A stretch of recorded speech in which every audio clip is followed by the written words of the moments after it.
25 NFL season, and it starts in grand fashion with the Eagles and the Cowboys. Now, the last two seasons have been the CeeDee Lamb show for Cowboys fans. When looking at wide receivers only, Lamb has 300 more yards after the catch than all other combined Cowboys wideouts. Dan, J-Mac, Schrager at the touchscreen. Well, actually, Peter's not there, but Dan and J-Mac are there explaining just how different those numbers could look tonight. I think George Pickens is an elite talent physically at the wide receiver position. CeeDee Lamb is a guy that's had to carry the burden of the weight when it comes to the production at receiver and some of the demands that defenses do. Two clips I want everyone to really hone in on that are incompletions, and you sit there and go, man, they're so close. It's so close to being an opportunity for that offense to have a big play. And this is going to be the example of number one why. Okay, so first of all, top of the screen is going to be CeeDee Lamb. This is a basic set. CeeDee's outside, and the bottom of the screen is going to be somebody opposite him. Now imagine that being George Pickens. If it's not George Pickens, and you as the defense are going to play in that single high safety where you have a defender, you have a third of the field, you have a third of the field, and then this guy's a third of the field. That's CeeDee Lamb up top.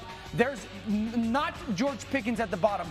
Talk me through your mindset, okay? Well, you always talk about, I used to talk to my brother about this. You're trying to midpoint the formation. As a middle field player, not just trying to stand in the middle of the field, but you're looking at the number one up there and the number one down here, and you're trying to get in the middle of both of those guys to be able to go either way. You're going to see the safety right here. He's on the left hash because in his mind, where are my threats? CeeDee Lamb to the top is my threat.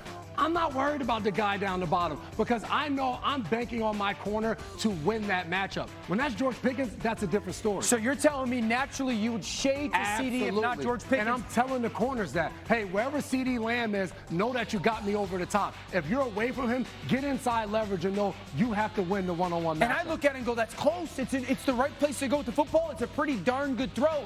But now if you're the Cowboys and if you're watching tonight, you're going, well, now we've got George Pickens. If that safety does shade that way, take advantage of it, or maybe he can't, and then CeeDee becomes a little bit more of a viable option on those throws as well. Now the second clip, I want everyone to understand at home, okay, CeeDee Lamb's on the right side of our screen. He's by himself, and then there's this bunch concept again. This is not a George Pickens, this is last year. Now I want everyone to see that safety. When that ball gets snapped, you tell me what he does. Immediately, he turns his eyes and his full body, and he's there. Why? Because you're now getting that double team to CeeDee Lamb. They're going, as a defense, 1-2, we're gonna double team CeeDee Lamb. And I think about it like this. Okay, if that happens, all you have to do is lift this safety, and you just run vertical. If you lift that safety, you have now created a one-on-one backside for your corner, your wide receiver, and you have so much space where you could, as the quarterback, take advantage of the football. This defender should be completely out of there. There's so much space if they're going to double team CeeDee Lamb. And take it back to the beginning, because what I love about this, because this was the Bill Belichick special. Take away your best weapon, double team him over there, and make one of these other guys beat me. See, to me, I'm putting George Pickens in the slot. What this creates for this safety at the top right here, Dan, is he now has a triangle. He's on this side of the field, and he's trying to split the difference between these two threats. I'm taking this receiver, I'm going vertical. If I have George Pickens on this side,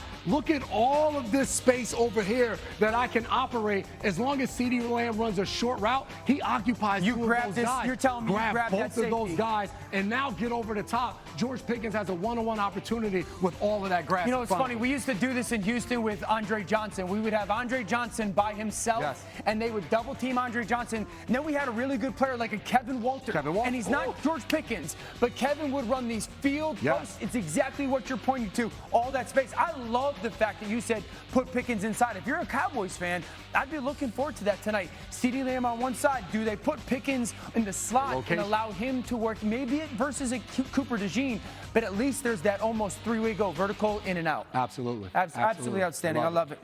We bet. Guys, we're back. By the way, George Pickens on tight window throws, he has the third most catches on those since his NFL debut. Woo! All right, Steelers-Jets, they're playing each other. Truly fascinating since they traded quarterbacks this offseason. The Jets, of course, grabbed Justin Fields. The Steelers finally signed Aaron Rodgers, and here we are because, of course, they're now facing off in Week 1. Like, the scriptwriters are like, oh, my God, this was all planned. All right, now we find Peter. I was, like, selling you before you were here, but now you're here. Let's start. I wasn't here for the Kevin Walter talk. Shout out to Kevin Walter. Love that guy, Eastern Michigan. That's it. There we go. Boom. Let's start on the Rodgers side of this, Peter. What do you expect to see from him in his return to the Meadowlands on Sunday? I'm curious to see him in this Arthur Smith offense, Laura. I really think that they have an opportunity to establish themselves Week 1. The issue is they're going up against some foes that know him very well. I'm curious to see how his body looks and if he's able to escape that Aaron Glenn pass rush. truth of the matter is, it's going to be a hostile environment. There might be a lot of Steelers fans there. That's the early word. They're buying tickets. That's fine. The Jets fans are not going to be welcoming them back with a giant bouquet of flowers. And I know that defensive line is going to be coming off the edge. So I am very interested to see if it's a run-heavy offense or if they roll the ball out and say, you know what? We've got Aaron Rodgers and DK Metcalf. We're paying good money for the wide receiver. Let's utilize him as much as possible. But I would expect this game to be a lower scoring game and that Rodgers might have some troubles against that Jets front seven. Ooh, something to look out for. All right, Shefty, if you know anything about NFL Live, which you do, you know I love the big fellas, okay? So we got some news from both teams on that front. Let's start with Pittsburgh and Cam Hayward. Cam Hayward was not at practice today. Now, this was supposed to be a rest day, and this is what he's done the last couple of years. Mike Tomlin works out his schedule.